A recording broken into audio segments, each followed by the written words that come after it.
학번이 안녕하십니까. SNT 중동고 통합과학 감사 조혜수입니다. 반갑습니다.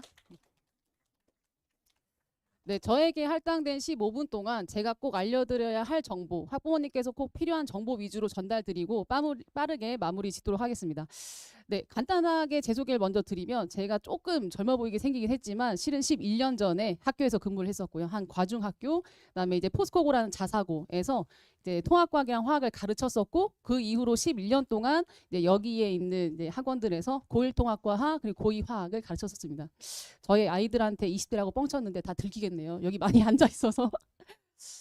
네, 바로 실적부터 보여드리겠습니다. 제가 실은 26학년도 이제 올해죠. 1학기 중간고사부터 처음 중동고를 맡게 됐는데 너무나도 당연하게 처음 담당하는 학교니까 이제 학부모님들께서 걱정과 우려를 많이 주셨어요.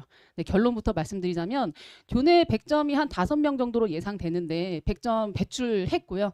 그다음에 이제 저희가 소수 반이었음에도 1등급 6명 배출했습니다. 안정 1등급으로. 네. 그리고 여기 보시면 아시겠지만 최다 오답 문항이 2문항이 있었습니다. 11번 19번. 네, 많이 들어보셨을 거예요. 아이들한테. 그 11번, 19번의 경우에는 이제 여기 이제 저희 학생이 이제 문항 번호를 헷갈려서 12번이라고 써놓은 건데 11번, 19번의 경우에는 다른 아이들은 많이 틀렸는데 이제 선생님이 정리해 주셔서 많이 맞았다 하는 피드백이 있어서 같이 한번 실어봤습니다. 네, 이제 중동고 시험에 대한 좀 얘기를 해보려고 하는데요. 작년 등급 컷을 좀 같이 가지고 와봤습니다. 네, 아시겠지만 이제 중동고 통합과학이 크게 어려운 편은 아니에요. 네, 함정 문항이 항상 2개 정도씩 있는 편인데 작년 중간이랑 똑같이 오답 2개 정도가 1등급 컷으로 예상됩니다. 네, 오답 2개가 됐더라도 본인이 틀린 문항의 배점에 대해서 이제 조금 갈릴 수는 있을 것 같아요. 안정 1등급은 오답 1개로 생각합니다. 네. 그리고 아마 기말에는 작년 기말이 오답이 한 3개 정도 나왔는데 비슷하게 나오지 않을까 생각해요.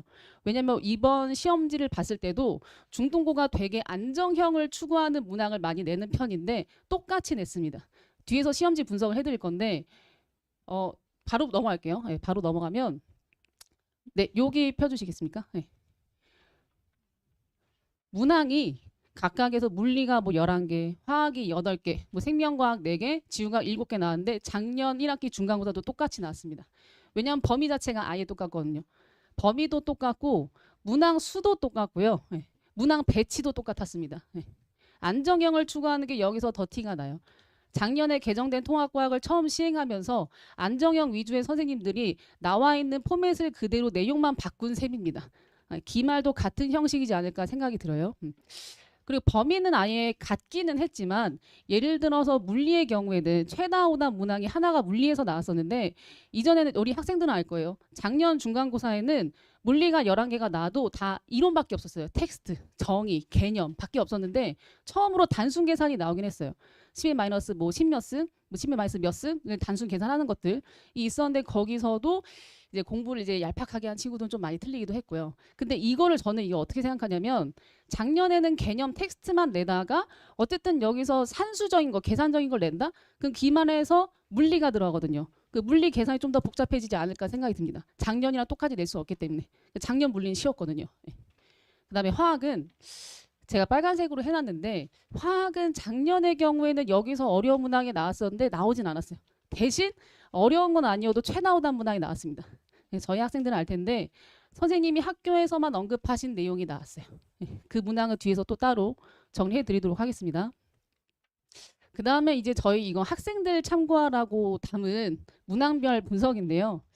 큰 특징은 없지만 예를 들면 뭐 첫 번째 슬라이드에는 9번, 10번 같은 경우에는 소단원 2개가 융합되어 있는 이제 문항들이 있는데 융합이라고 하기엔 원래 연계가 돼 있는 단원이고 그냥 시중에 있는 문제집이나 다른 학교들에서도 무난하게 나오는 문항들이라서 큰 특징은 없습니다. 근데 이제 두 번째 슬라이드에 11번부터 20번까지 있는 요 문항 중에 아까 말씀드렸던 11번이 원소 주기율표에 관련된 거였는데 교과서에 없고 수업 판서 내용으로만 나왔던 거. 프린트도 없고 교과서에도 없어요. 선생님이 언급하시고 판서 내용으로만 나왔던 거. 첫 번째 최다 오답 문항으로 나왔었고요. 두 번째가 대단원인의 신호와 정보에서도 이따가 자세히 보여드리겠지만 학생용 교과서에는 써있지 않아요. 되게 충격적인 거거든요. 학생용 교과는 써있지 않은데 대신 수업에서 언급은 해주셨겠죠. 근데 교사용 교과서에는 써있는 내용이 있었습니다. 그 문항이 나왔었어요. 19번에. 그 다음에는 또 이제 융합돼 있는 소단원이 뭐 27번 이렇게 있는데 그냥 소단원 두 개가 겹쳤다 뿐이지 뭐 큰 이슈나 이벤트는 없었고요. 마지막으로 이제 저희 학생들 중에 2명 정도가 다 맞췄는데 객관식 30번만 틀린 친구들이 둘이 있었어요. 이거는 공부를 이제 많이 했지만 만일이 해서 어떤 보기를 봤을 때 조금 더 깊게, 그러니까 한 차원 더 나아가서 생각하다 보면 오답이 나올 수 있는 문장이었어요. 저희는 이거를 매력적인 오답이라고 하는데 그 문장만 보면은 조금 더 공부한 학생들은 한 차원 더 들어갈 수 있는 문장이었습니다. 최상위권 친구들이 한 문제씩 틀릴 때 30번을 좀 틀렸습니다. 네. 이런 문항들이 있었고요. 네, 가장 중요한 킬러로 작용한 파트의 내용들, 그 다음에 적중 문항 좀 보여드리겠습니다. 파트별로 좀 정리를 해봤는데요. 중요도 순으로 화학, 물리, 생명과학, 지구과학 이렇게 정리해봤습니다. 일단 화학은 학생들한테 많이 들으셨겠지만 선생님이 교과외 내용을 많이 수업하세요. 교과외 내용을 정말 많이 수업하시고 양도 많은데 또 깊기도 해요. 그럼 아이들은 이제 고등학교 처음 들어왔잖아요. 경험이 없거든요. 아, 교과서가 제일 중요하겠지. 근데 어디선가 선생님이 얘기한 거 중요하다는 걸 알아요. 그래도 교과에서 너무 많이 벗어나는데 그러니까 이거는 그냥 뭐 일단은 시키니까 필기는 하는데 뭐 나오려나 해서 안 본 친구들이 많을 거예요. 그래서 실제로 수업을 안 한 줄 아는 학생들도 있었어요. 저한테 전화도 왔거든요. 이거 혹시 이제 잘못된 거 아니냐, 교과에 없는데. 근데 다나애들이 이제 책에 필기를 다 해준 내용이었습니다. 다 해준 내용이었고, 그래서 화학 같은 경우에는 일반 이론적인 거, 그러니까 큰 개념들도 중요하지만 틀리는 게 여기서 틀리니까 이걸 제일 중점적으로 자세히 봐야 하고요. 그 다음에 물리는 물리에서 2번째 최다 오답이 나왔는데 예시 중요하다고 제가 맨날 얘기하거든요. 상위권 애들은 그러니까 선행을 때릴 만큼 다 때린 친구들은 모르는 게 없고 실수만 안 하면 돼요. 제가 이제 중간고사를 거의 실수 안 하기 콘테스트라고 하는데 실수가 실은 어디서 나오냐면 학원에서 주는 고난도 문제만 중요한 줄 알고 큼직큼직한 개념만 중요한 줄 아는 친구들은 이런 걸 잘 안 다룹니다. 쓸모없어 보이는 거, 큰 임팩트 없는 거. 그래서 여기서 많이 틀렸고요. 그래서 오답 2개가 1등급 컷이 된 거고, 그 다음에 이제 생명 같은 경우는 제가 개념 심화 내용이라고 쓰긴 했는데 이건 사실 그대로입니다. 교과서에 없는 개념 심화 내용, 이중막 구조를 가진다 등이 나왔어요. 근데 그거는 앞에 말씀드렸던 최다 오답처럼 이제 크게 뭐 크리티컬 하진 않아서 충분히 수업에서 챙길 수 있는 내용이라 이건 크게 걱정 안 하셔도 될 것 같고요. 그 다음에 아까 말씀드렸던 지구과학뿐만이 아닌데 실은 개념 실수 유발하는 것들이 아직 아이들이 개념 쪽에 경험치가 좀 많이 쌓여있진 않아서 실수가 어쩔 수 없이 나옵니다. 지구과학은 크게 어려운 건 없으나 선생님이 되게 고심하셔서 함정을 하나를 깊게 잘 만드신다. 그것만 잘 기억해 주시면 될 것 같아요. 그러면 문항을 보겠습니다. 문제 문항. 첫 번째 11번 문항입니다. 아이들이 멘델레예프 주기율표 과탐실에서 수행도 했었죠. 그 주기율표인데 과탐실이랑 아무 상관없는 이 문제에 정확하게 니은 디귿에 해당하는 게 교과서에도 없고 교사용 교과서에도 없고 뭐 하이탑에도 없고 아무 데도 없어요. 수업에서 언급한 내용, 필기한 내용입니다. 그 필기한 내용을 저는 그 핸드아웃에 여기 날짜가 보일지 모르겠네요. 아마 3월 16일로 적혀 있을 건데 저희가 수업이 3월 15일에 아마 개강을 했을 거예요. 근데 개강한 날 바로 학교에서 뭐 프린트를 주건 뭐 필기를 뭐 하건 바로바로 찍어서 보내라 해서 바로 다음 날 3월 16일에 찍어서 보낸 겁니다. 마침 이 문제예요. 주기율표 쪽 필기한 거. 아이들이 저한테 이렇게 보내면 이거 여기도 보시면 중요한 부분 아니죠? 뭐 안 외워도 되죠? 이럽니다. 근데 너무나도 당연한 게 원론적이지만 학교라는 기관은 공교육기관이거든요. 교과서가 바이블이에요. 학교 선생님이 말씀하시는 게 곧 법이고 그래서 학교에서 다루는 건 다 해야 합니다. 그 아이들이 보내줬던 거 그대로 다시 한번 정리해주고 외워야 된다. 강조했었고요. 그뿐만이 아니고 저희가 이제 직전 보강을 22일에 했었는데 그 직전 보강에서 가장 중요한 게 3교시입니다. 1교시 시험 보고 2교시 이제 시험 해설하고 가장 중요한 걸 마지막에 정리하는데 너무나도 당연하게 교과서 그리고 이제 교과 외 학교에서 정리한 내용을 3교시 때 정리를 했습니다. 이 내용도 마찬가지. 그 저희 아이들은 오답률이 굉장히 적은 문항이었고요. 그 다음에 두 번째로 19번 문항인데요. 학생들 한숨 소리가 들리네요. 이게 모르는 사람이 봐도 쉬워요. 여러 가지 센서의 활용 예시다. 뭐 여기 초음파, 뭐 바코드, 네, 뭐 여기 뭐 적외선 이렇게 있는데 다들 디귿 보기 때문에 틀렸거든요. 적외선은 광 센서를 이용한다. 근데 그럴 듯해요. 적외선이 어쨌든 간 빛, 전자기파.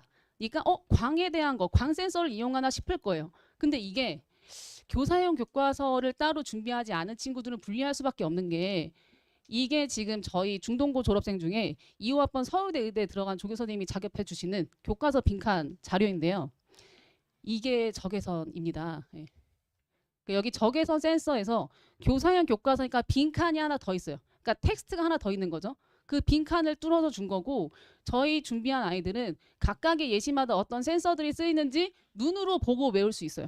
근데 그냥 학생용 교과서만 본 친구들은 외울 게 없어요. 여기 적외선 센서라는 단어가 없습니다. 그러니까 아예 없어요. 아예. 예. 그러니까 이런 것들 저희 수업에서 다 준비를 해줬고요. 빈칸 자료로. 그다음에 또 이어서 저희 직보 모의고사 3회차 모의고사를 봤는데 모의고사의 11번 문항이 방금 있던 교과서 페이지 34페이지 얘 센서의 활용을 그대로 옮겨놓은 겁니다. 여기 보면은 가속도부터 초음파, 바코드, 터치스크린, 적외선 다 있고요. 각각의 어떤 센서가 쓰이는지 또 다 있고 또 카카오톡 채널로 질의응답도 봤는데 질의응답에서 해당 페이지 똑같이 찍어서 보내준 친구인데요. 그 작아서 잘 보일지는 모르겠는데 아까 말씀드린 대로 여기 추가되는 빈칸에 해당하는 텍스트가 학생용 교과서는 없습니다. 그러니까 보고 외울 게 없어요. 틀리는 게 너무 당연해요. 네. 이런 문제들을 저희는 이미 해당 날짜부터 시작해서 정리를 해왔기 때문에 최다 오답 문항을 다 맞힐 수가 있었습니다. 그러니까 결론만 말씀드리자면 수업 외 것들을 좀 많이 챙겨야 하고 교과서를 많이 꼼꼼히 봐야 돼요. 왜냐하면 중동고 선생님들 교과서를 너무너무 좋아하기 때문에 타 학교들보다. 그래서 마지막 저희가 이제 수업에서 어떻게 준비를 해야 되는지 잠시만요. 다음 슬라이드가 안 나온 것 같아요.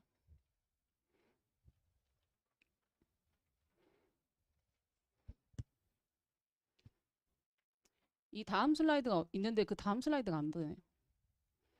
보고 있으시죠? 1등급 전략 이 밑에 제가 이제 유형별로 정리한 슬라이드가 있습니다. 네, 그걸로 봐주시면 될 것 같아요. 네. 말씀드린 대로 중동고 시험의 핵심은 4개입니다. 지엽적인 거 정리하는 것들. 그 다음에 이제 뭐 교과서 빈칸 자료 이용해서 이제 저희가 보강을 하고요. 교과 외 내용에 해당하는 것도 OX든 객관식이든 제가 문제를 만들어서 기말에는 좀 더 보강을 하려고 합니다. 그 다음에 실수 유발 문제들은 원래도 그래왔지만 OX랑 간단한 개념형 문제 또 풀면서 동시에 이제 서술형 방식으로 좀 정리를 하려고 해요. 플러스 이렇게 지저분해도 되나 싶을 정도의 국어 꼬임 문제를 제가 시키는데 거기서 한 단계 더 레벨업을 하려고 합니다. 왜냐하면 아이들이 고등시험을 이미 한번 봐서 경험치가 어느 정도 쌓였기 때문에 난이도가 좀 올라가도 될 것 같아요. 그러니까 조금 더 보강을 할 예정이고 마지막으로 아까 잠깐 물리 얘기를 드렸는데 물리가 원래 계산이 없었는데 계산이 조금 생겼거든요. 그거를 조금 생각해 보면 기말 범위가 마침 물리가 들어갑니다. 저희 학생들 알죠? 가장 어려운 파트인데 그 난이도가 작년 기말보다는 올라갈 거로 예상해요. 높은 확률로. 그래서 그 계산 파트를 조금 더 준비를 해야 되지 않나. 근데 제가 마침 좀 여담이지만 그 학부 때 수학이랑 이제 화학을 복수 전공을 했습니다. 그 계산을 쇼컷을 조금 잘하는 편입니다. 저희 아이들이 물리는 적어도 먹고 들어가서 계산하는데 시간 걸리지 않고 시간 다 세이브 해놓고 나머지 개념적인 거 풀고 검토까지 할 수 있도록 만들려고 합니다. 기말 시험에서는. 네. 그럼 저희 그런 문제들이 담겨있는 컨텐츠를 한번 보여드릴게요. 넘겨보시면 큼지막한 것만 예시로서 가지고 와봤는데요. 저희 개념 교재입니다. 개념 교재 개념 있는 건 보여드리나 마나여서 문항을 좀 가지고 와봤는데 이건 이제 고3 수능 기출 문제인데요. 수능 기출 문제에 해당하는 게 작년 중동고 2학기 중간고사에서 나왔었거든요. 근데 중간고사 나온 걸 보고 실은 게 아니라 제 교재는 원래 실려 있습니다. 고1 통합과학 문제여도 원래 실려 있었고 그 다음에 추가로 고3 수준의 문제 말고 그냥 고3 문제 넘겨보시면 수능 모의고사 기출 문제를 제가 손글씨로 풀어놓은 자료가 실려 있는데요. 고3 수준의 문제를 조금 넘어서 이건 고3 문제인데 학생들은 보면 알겠지만 사나원원의 어떤 뭐 실험을 줬어요. 실험이 이렇게 대충 한 줄, 두 줄 정도로 나와 있는데 네 줄 정도 나와 있습니다. 실험이 네 개라는 거죠. 이게 작년 중간고사, 2학기 중간고사. 그래서 수능 문제 이상을 준비해야 되기 때문에 애초에 그냥 수능 문제를 풉니다. 해당 범위가 들어갈 때는요. 기말에서도 물리가 들어가기 때문에 물리에서 수능 문제를 똑같이 풉니다. 1학기 기말에서요. 그리고 손글씨 풀이를 당연히 제공하고 마더텅이나 자이스토리 같은 거 보면은 문제는 이런데 해설이 이만해요. 법전입니다. 거의 무기예요. 그거대로 준비하면 거의 과거 시험 준비하는 것과 같습니다. 논술이에요. 쇼커 칠 수 있어야 되기 때문에 제가 제시하는 그 최단 루트로 풀어놓은 걸 줍니다. 이렇게 카피하고 이렇게 체화하라고. 네. 이런 식으로 가르칠 거고요. 마지막으로는 이제 강남 내신 기출 문제를 제가 주는데 제가 이제 주간지가 한 3개 정도 나갑니다. 기본으로 3개 정도 나가는데요. 주간지를 뒤에 한 번만 넘겨보시면 저희 학생이 이제 자료를 보고 와준 친구가 있어요. 이게 저희 자료가 좋다고. 주간지가 순서대로 이제 A, B, C는 기본으로 나갑니다. A가 가장 기본에는 개념에 이제 객관식 문제, 그 다음에 이제 서답형 문제가 같이 나가고요. 그 다음에 동시에 내가 이 범위를 준비하면서 우리 학교 기출은 어떻게 나왔을까가 궁금하잖아요. 그 3기년 기출을 볼 수 있도록 23, 24, 25 중동고 기출을 해당 범위를 같이 실어 놓습니다. 그 아이들은 23, 24, 25를 순서대로 보면서 아 우리 학교 기조가 이렇게 변해왔구나도 동시에 알 수 있어요. 그 가장 중요한 게 주간지 A에 들어있고 주간지 B에는 이제 아까 보여드렸던 강남권 내신 기출 문제들 좀 볼 필요가 있어서 여기도 순서대로 23년도 10개, 24년도 10개, 25년도 20개. 그러니까 개정 통과가 시행된 게 25년도여서 25년도 20개로 해서 중간지 B에 실어서 줍니다. 그리고 마지막으로 제가 샘플로 한 바닥을 실었는데 네, 교과서 빈칸 문제.